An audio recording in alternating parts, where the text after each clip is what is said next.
How many squats should you do daily to build muscle? If you've ever wondered about the ideal squat routine for muscle growth, you're not alone.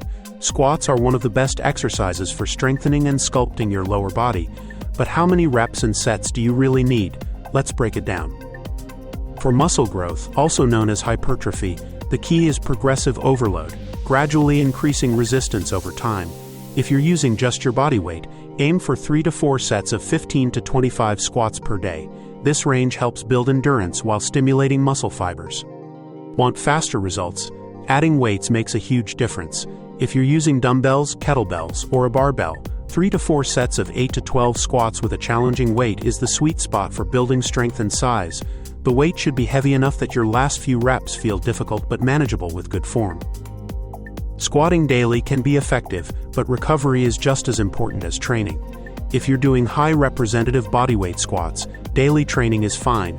However, if you're lifting heavier weights, it's best to squat 2 to 3 times per week to allow muscles to recover and grow.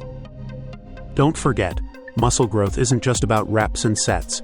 Progressive overload is key, meaning you should gradually increase weight, reps, or intensity over time.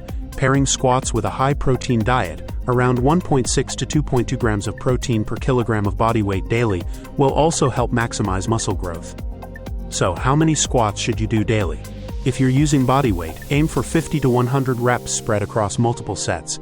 If you're lifting weights, stick to 8 to 12 reps per set, 3 to 4 sets, and train a few times a week. Now it's your turn. How many squats do you do daily? Drop your numbers in the comments and keep pushing towards your fitness goals. If you found this helpful, make sure to subscribe for more health and fitness tips. Hit the like button, turn on notifications, and stay tuned for more ways to build strength and transform your body.